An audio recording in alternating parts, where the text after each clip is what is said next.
Olá, pessoal, seja muito bem-vindo aqui ao canal.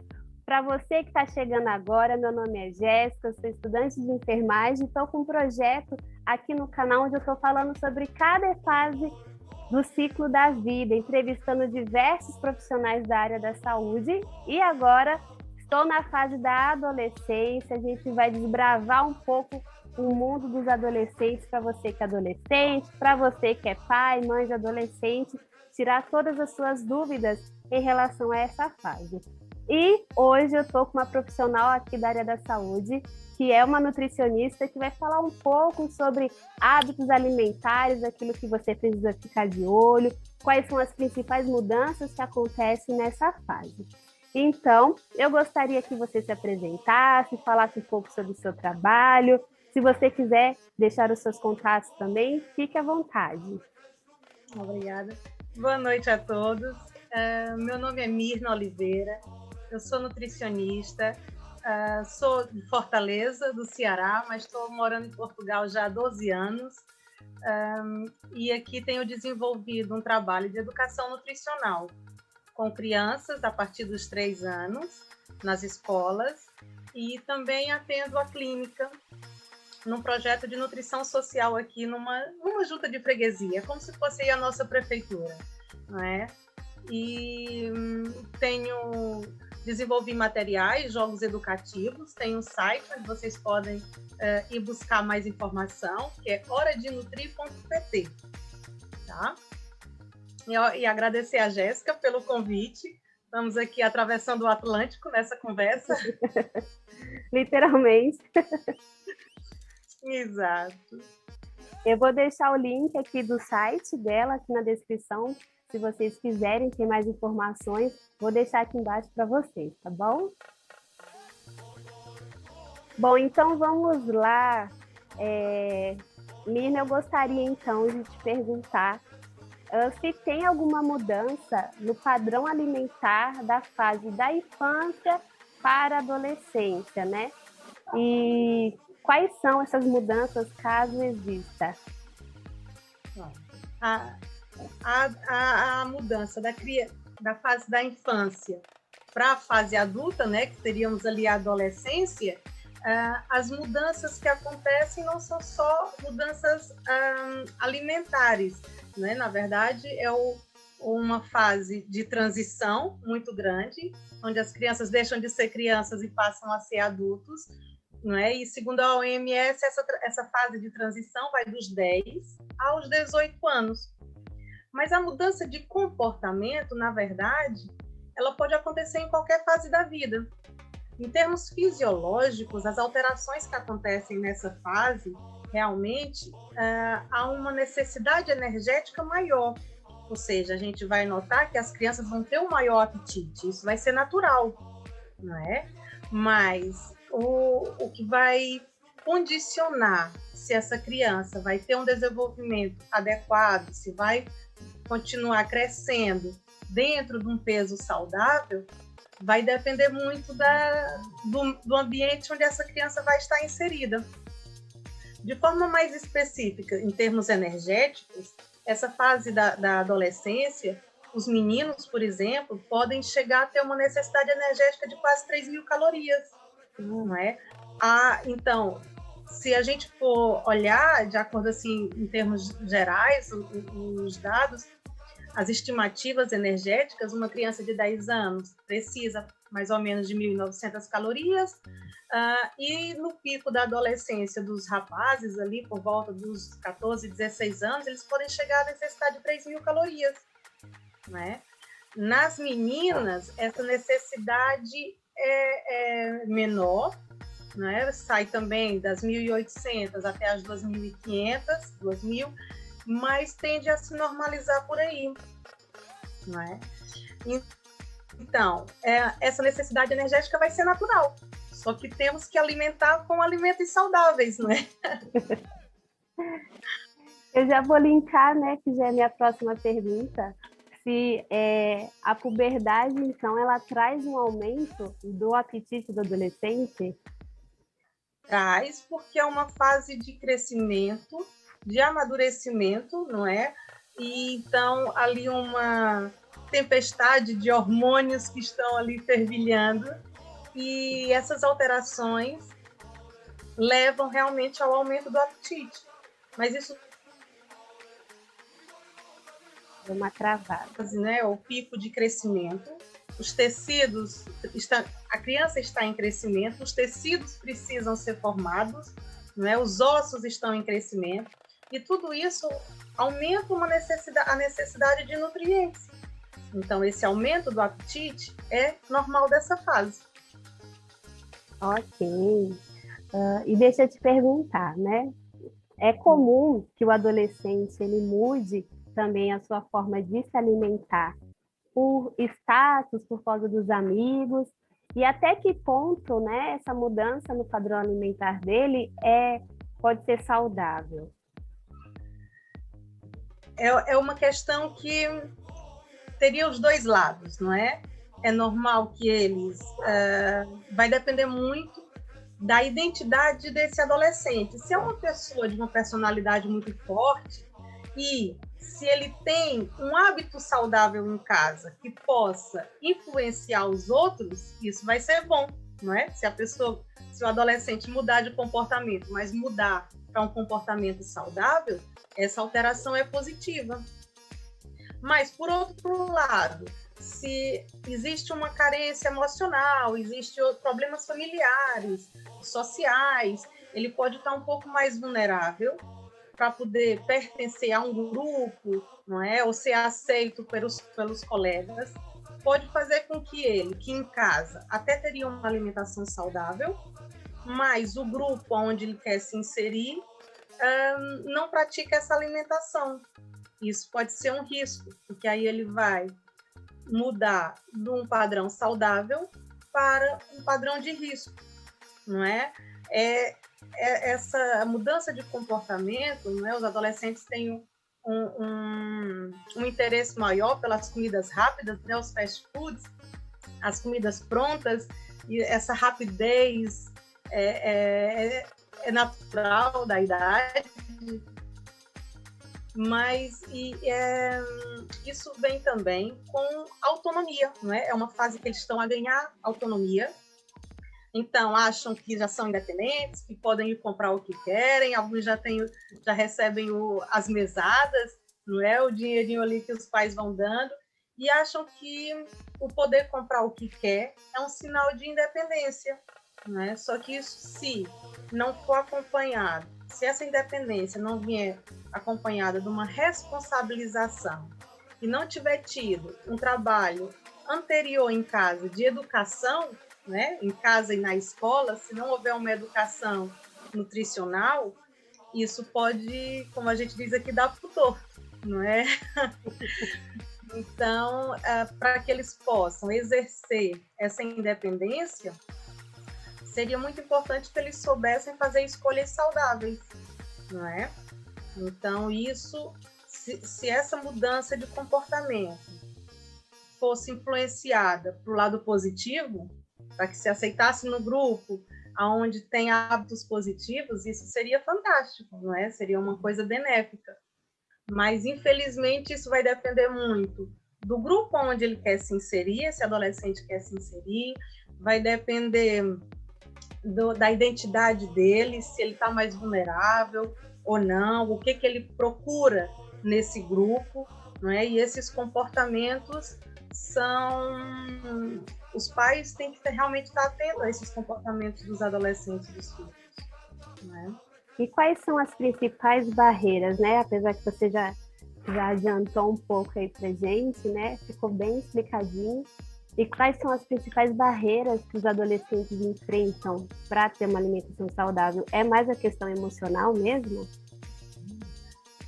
Na adolescência temos várias alterações, né? Emocionais, fisiológicas, sociais, e eu não diria tanto barreiras, mas talvez umas armadilhas. Eu acho que existem muitas armadilhas nesse percurso da adolescência. Podemos começar com a publicidade, não é? Existe uma publicidade muito grande na televisão de alimentos de alta densidade calórica, não é? Densidade energética, e pobres em valor nutricional, para não dizer sem nenhum valor nutricional. Não é?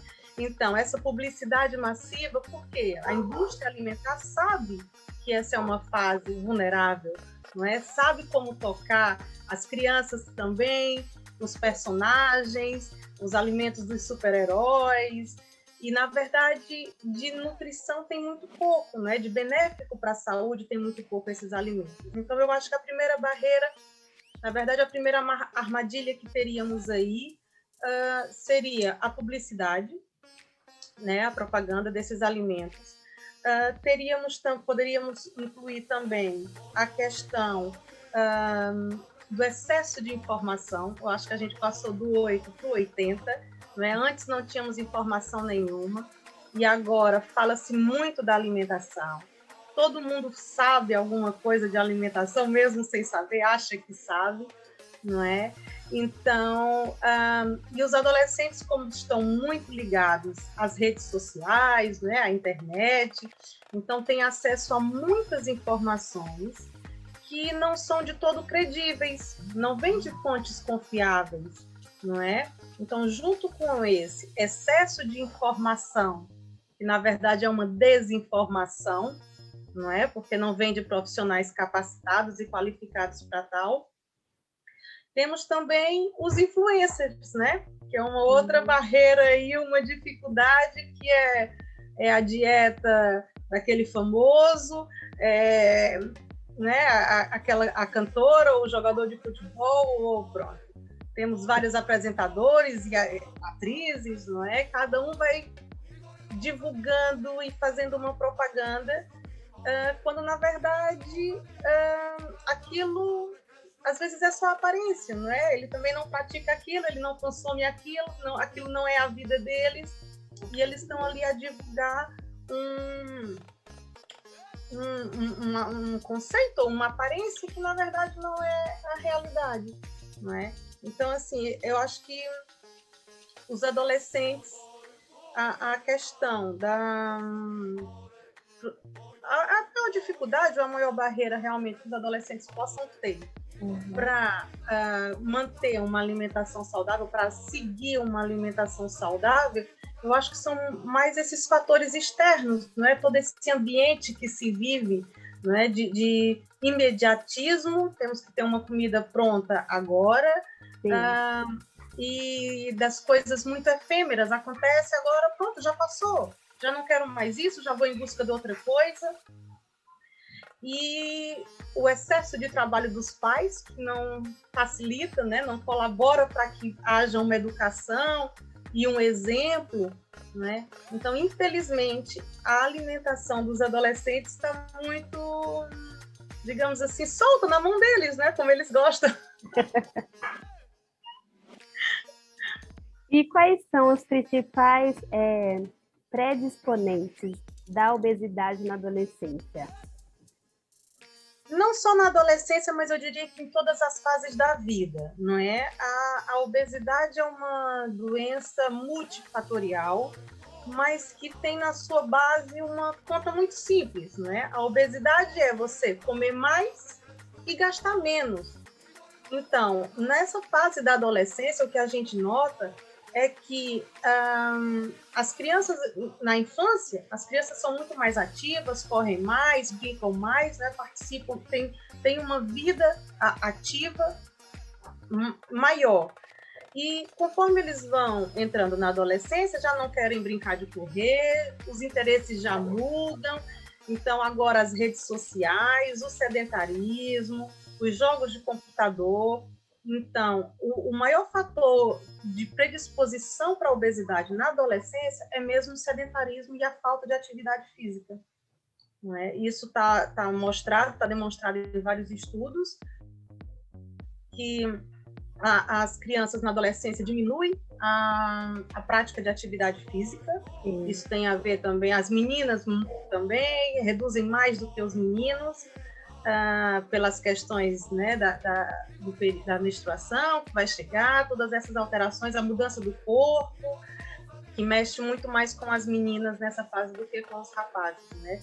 eles acabam por se envolver mais nos jogos, nas competições, o futebol. O Brasil é o país do futebol, aqui a gente tem o Ronaldo também, que inspira muitos dos meninos, mas as meninas são as que que abandonam mais a atividade física nessa fase.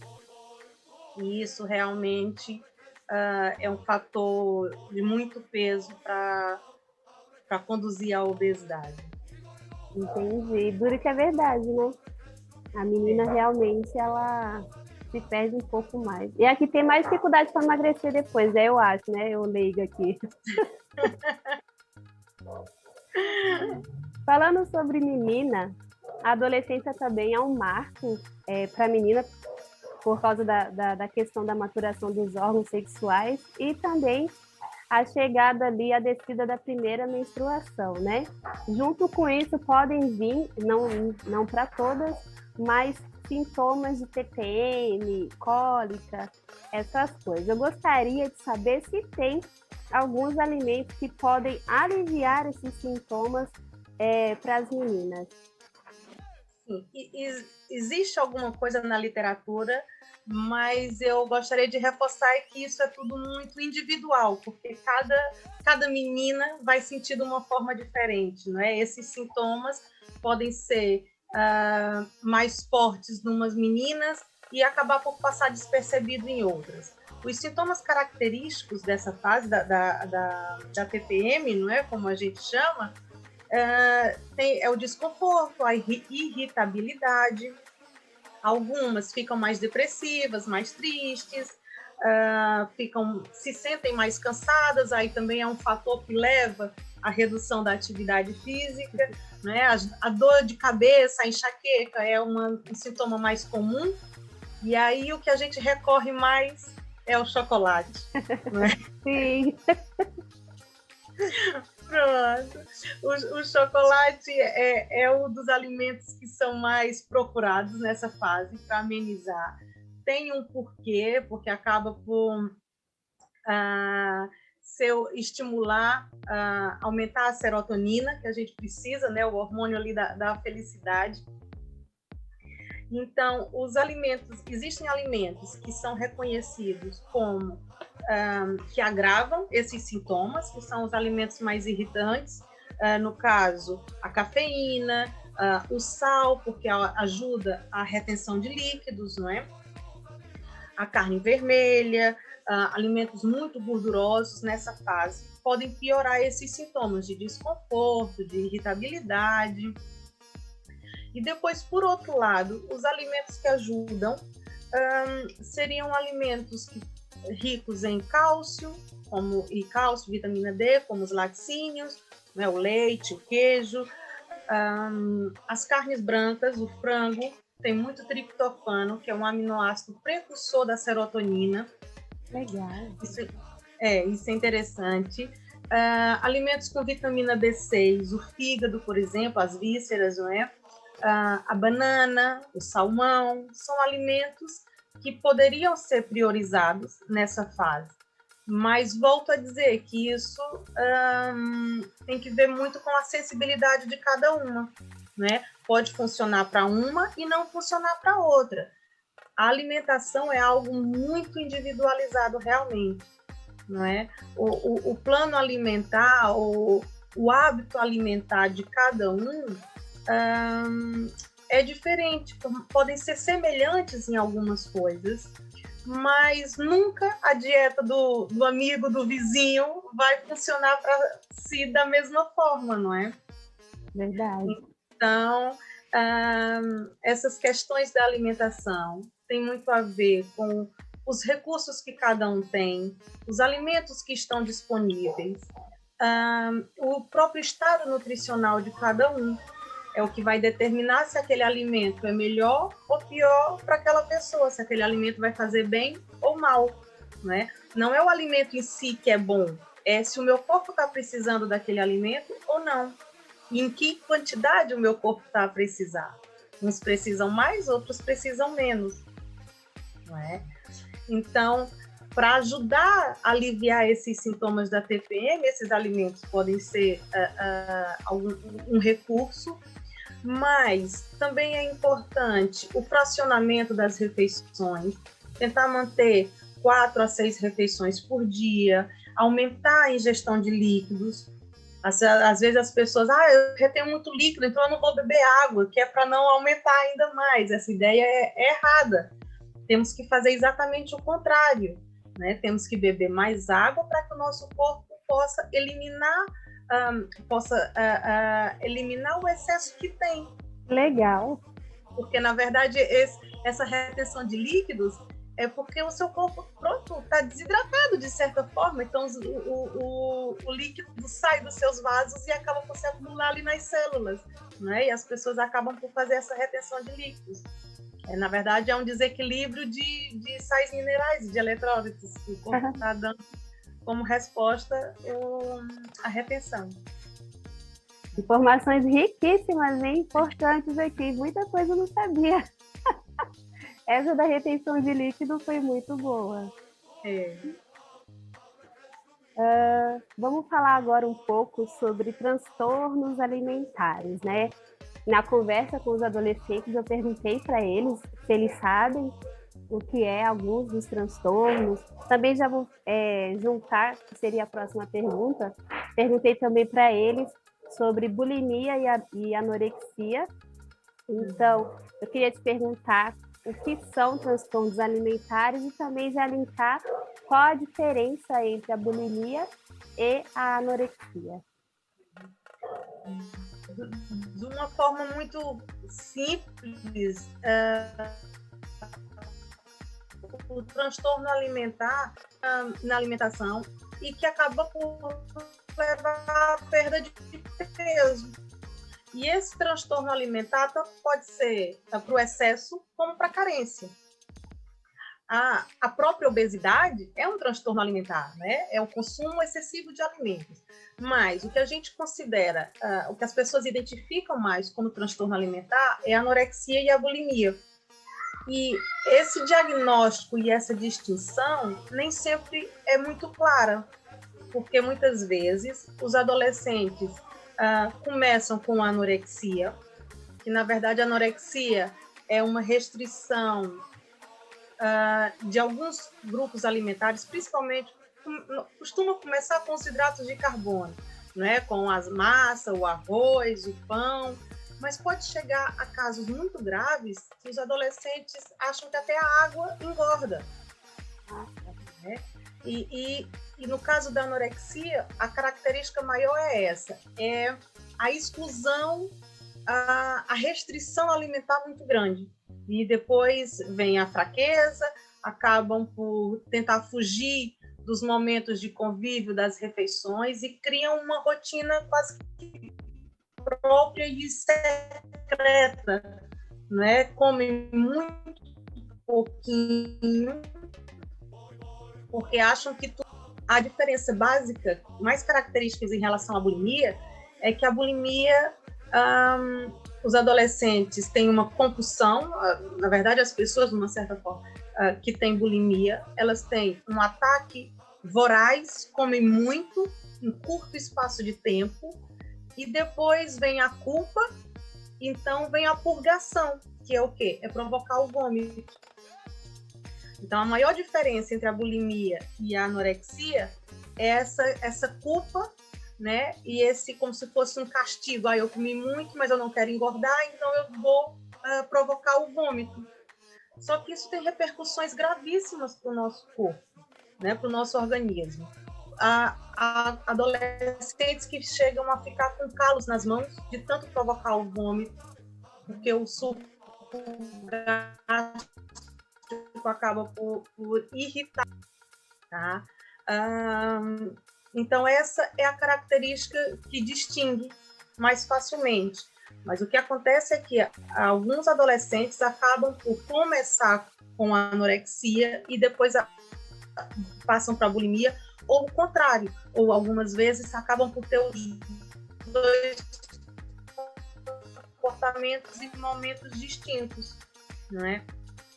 A anorexia também, ela é característica que os adolescentes querem tanto aquela busca o corpo, na ideia deles, o corpo perfeito, né, aquela magreza que eles buscam tanto, então eles fazem muito exercício, mas como não se alimenta, isso é um risco, não é? Porque não tem energia suficiente, acabam por há um risco maior de quedas ou de desmaios pela falta de alimentos, né? Acho que essa é a maior diferença. Mas lembrando que esses transtornos alimentares, eles têm um fundo psicológico, tem um fator psicológico também muito grande. E, na verdade, temos que buscar as causas que levaram esses adolescentes a desenvolverem esse comportamento, não é? Porque esses são os mais conhecidos, mas existem outros também que têm a ver mais com esses problemas psicológicos e neurológicos que não são tão diagnosticados. Entendi. Mas a diferença básica é essa, e infelizmente acomete mais as meninas do que os meninos. E qual Talvez por essa pressão. Não, pode falar. Por essa pressão, eu acho que dá.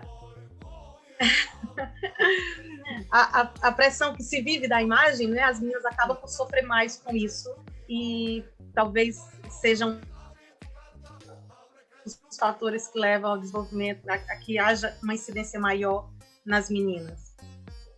E qual conselho, né, ou qual dica você daria para os pais que estão vivenciando essa situação ou que estão começando a desconfiar que os seus filhos estão passando por isso, né? Como que você pode falar assim, para eles lidarem com isso?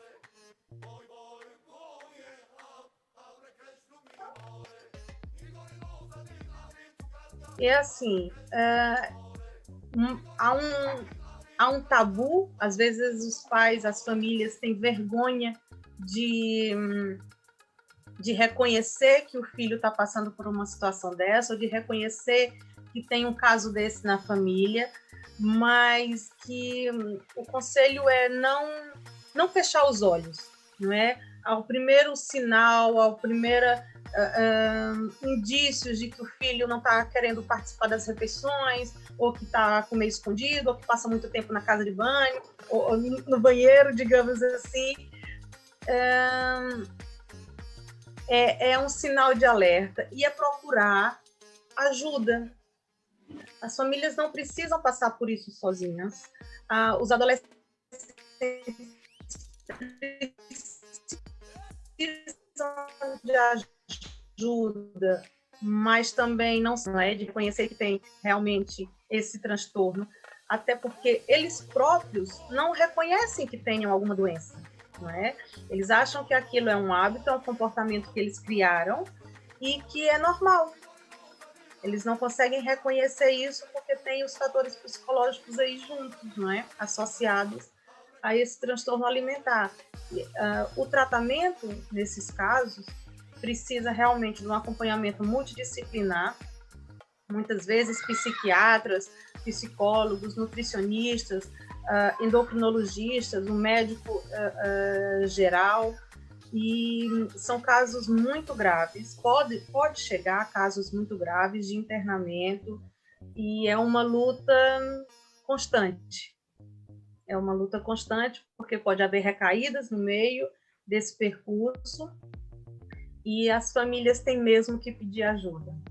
Não deixar, vai se resolver com o tempo, ou quando ele sair da adolescência isso vai passar. Isso não passa. Pode até diminuir, ou os adolescentes acabam por arranjar estratégias que mascaram ou que disfarçam esse comportamento, mas os pais têm mesmo que estar atentos a qualquer sinal de um comportamento diferente ou de algo que fuja ali à regra ou ao padrão que estavam habituados, porque depois pode ser tarde, não é? Tarde no sentido de não necessariamente de morrer, mas tarde no sentido de desenvolver outras patologias, gastrites, úlceras, porque é uma prática que não é saudável e pode realmente pôr a vida em risco. Para a gente finalizar aqui a nossa entrevista, que está muito legal. Eu acho que eu falo muito rápido. Passou, tá tão assim interativo, né? Muito, muito, muito legal mesmo. E você estava falando assim, eu estava pensando também, né? O adolescente, quando ele não trata essa questão da bulimia ou desse transtorno, alguns transtornos alimentares, ele não tem qualidade de vida também, né? Na vida adulta. Eu imagino que vira um ciclo assim, quanto mais tarde procurar ajuda, pior.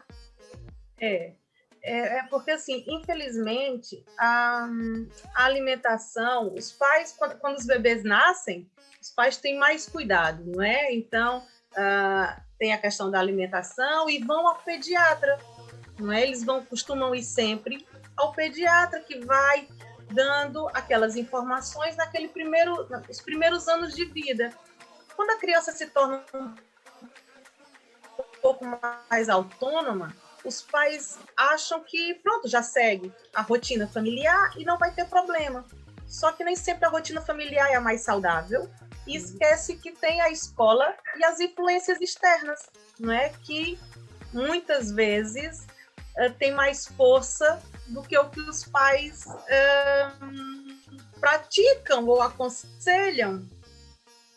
Então, a criança está ali, o adolescente está ali naquela corda bamba, sem saber o que seguir. Se vai pelo lado dos amigos, se faz o que os pais querem, mas também ele não entende por que tem que fazer o que os pais querem, não é? Nem sempre há uma conversa, a esclarecer os motivos, informar. E acabam que a alimentação é quase autoaprendida, não é? Autodidata. Uhum. Eles vão consumindo, eu gosto disso, eu compro isso, e também dizem aos pais o que é que querem, os pais também compram tudo o que eles querem, e não tem esse cuidado com a alimentação. Infelizmente é isso. Entendi. Bom, e para a gente finalizar, eu gostaria que você falasse quanto é necessário buscar a ajuda de um profissional, nutricionista, quando que tem que seguir esse caminho aí? Eu diria que deveria ser uma consulta quase que rotineira, né? Uma consulta de acompanhamento. Assim como a gente vai ao pediatra uma vez por ano, ao dentista uma vez por ano, ao médico, né, fazer um check-up geral uma vez por ano, eu acho que só haveria ganhos, tanto para as crianças como para as famílias, de uma forma geral, se começassem a incluir a ida ao nutricionista pelo menos uma vez por ano, mesmo sem ter problemas. Porque, na verdade, a nutrição é uma das especialidades que promove a saúde. Uhum. Não é? A gente deveria ir enquanto a gente ainda tem saúde para manter. Não é esperar adoecer para ir procurar ajuda, na verdade, né? Os médicos tratam das doenças. Na verdade, a nutrição trata da saúde, né? Da saúde e da vida. Então, o conselho é mesmo, se ainda não foram, a uma consulta com um nutricionista, que marquem na sua cidade, o mais próximo de vocês. Agora também, com a pandemia, podemos ter as consultas online, não é? Então, acho que não é desculpa para não ir, porque há sempre conselhos importantes a serem dados com profissionais qualificados para tratar da alimentação, não é? Quando a gente tem um problema no coração, a gente vai ao cardiologista. Se eu quero saber qual é o que é que eu posso comer de melhor, eu tenho que realmente procurar um nutricionista. E, na verdade, eu acho que é importante desmistificar que o nutricionista não é só aquele que faz ali, calcula um plano alimentar. A nutrição vai muito além disso, muito além das calorias que eu tenho que comer, não é? Tem todo um processo de educação nutricional que envolve a alimentação, que não passa por calcular quantas gramas, quantas colheres disso ou daquilo eu tenho que comer. A gente pode tirar muitos benefícios de uma consulta com um nutricionista. Saber escolher os alimentos, aprender a ler os rótulos nutricionais, fazer escolhas mais acertadas, dependendo das ocasiões onde a gente está, não é? Não é porque eu quero ir para uma festa amanhã que eu vou deixar de comer hoje para poder caber naquele vestido.